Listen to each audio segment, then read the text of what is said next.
Hello everyone, welcome back to my channel. My name is Emily. If this is your first time here, you're welcome, and if you've been here before, thank you very much for coming back.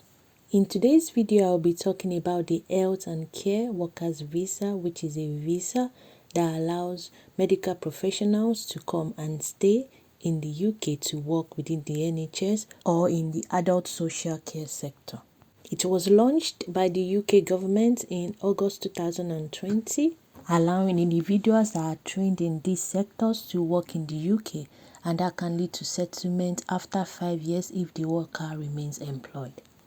To qualify for this Health and Care Workers Visa, you must be a qualified doctor, nurse, health professional, or adult social care professional. You must work in an eligible health or social care job. You must be employed for a UK employer that has been approved by the Home Office. You must have a certificate of sponsorship from your employer with information about the role you've been offered in the UK. And lastly, you must be paid a minimum salary, and that amount will depend on the type of work you do. There are so many jobs that qualify for this visa. So we've got doctors and other health professionals, including biomedical sciences and other health professionals. But now it also includes people that work in the care sector, so like care assistants, home carers, and other support workers.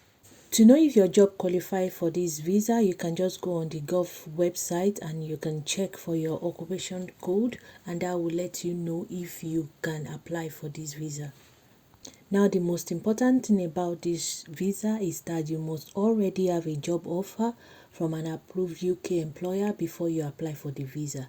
These approved employers are called sponsors because they will be the ones sponsoring you to come to the UK to work and also to reside in the UK. So the job offer must be from like the NHS, any organization that is providing medical services to the NHS, and also any organization that is providing adult care. So any job from these establishments can allow you to apply for the Health and Care Workers Visa. Now, if you get a job from an employer that is not currently approved to sponsor employers, they can apply for a sponsor's license if they are eligible to apply. So they just need to pay a small fee and make an application, and it will take around 8 weeks for them to be licensed to sponsor you. But it's best for you to apply to an institution or an establishment that already has a license and is ready to sponsor you. When you apply for your job and you get a job offer, your employer will check if you are eligible for this visa. And when they see that you're eligible, you'll be given something called certificate of sponsorship. This certificate of sponsorship is not an actual certificate or a physical document. It's actually a number. It's like a reference number that you need to make your visa application. So it holds the electronic record of the license of the sponsor. So when the sponsors give you this certificate of sponsorship, that's code or the reference number is what you will need to make your application. Now, this certificate of sponsorship to apply for your visa actually has a 3-month validity period. So make sure that you have all your documents and everything ready so that by the time you get your certificate of sponsorship, you can then submit your application before the end of the 3-month period. For your job to qualify for this Health and Care Visa, you need to be paid at least £20,480 per year. So if your job is above this, then your job will qualify. There are differences in the salary requirements in relation to the type of job. Jobs like health service and public health managers, biological sciences and biochemists, laboratory technicians, pharmaceutical technicians, this type of role requires you to be paid at least £25,600 per year or £10, 10 pence per hour. Also, if your job is in the shortage occupations list, you can be paid less, maybe like 80% of this requirement. So that means that even though you are not paid the full amount, 100%, you can still apply for this Health and Care Workers Visa because your job is on the shortage occupations list. So after getting a job and getting a job that has a good salary, that means the requirement, you will need to prove your knowledge of English language when you apply. There are several means by which you can prove your level of English, and this can be by passing an English test, which is like the secure English language test, or by having a GCSE levels or any of the national qualification in English language. And also if you hold a degree level academic qualification that was taught in English, that's if you studied abroad, you can apply through something called UK NARIC, but it's been changed to ethics, and that can be used to confirm that your qualification is equivalent to a UK's bachelor's degree or a master's degree or a PhD. If you are a national of some countries, you do not need to prove your knowledge of English language.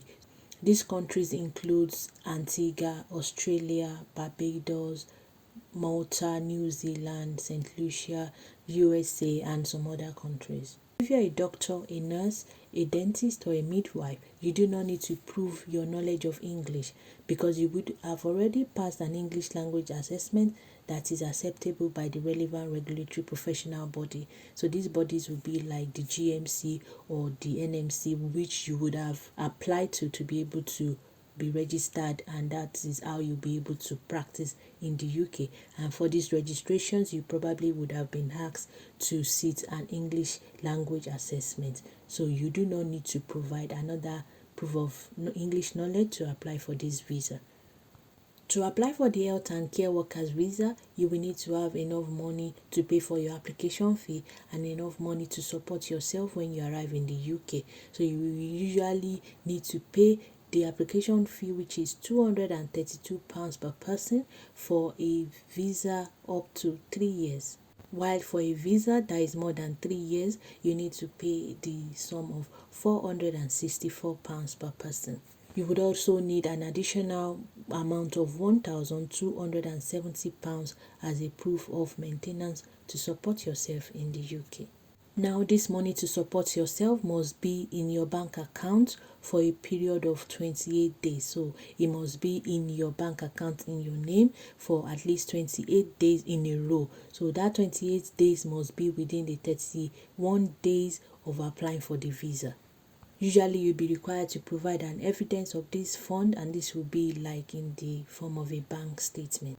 If your partner and your children will be coming to the UK with you, you will need to prove that they can support themselves while they are in the UK. So for your partner, you will need to have an evidence of £285. For a child, £315, and an additional child would need to prove an additional fund of £200. So that means that if you're applying for yourself and your partner and a child, you will need £1,270 for yourself. Then you will need an additional £285 and £315, which makes £600 to prove the maintenance or the fund for your partner and a child. But any other additional child will be an extra £200. And they will also be required to pay the application fee, which is £232 per person for up to 3 years visa. And if the visa is going to be more than 3 years, it's going to be £464 per person. After your evidence of English language, your evidence of sufficient fund, you will need to prove your identity.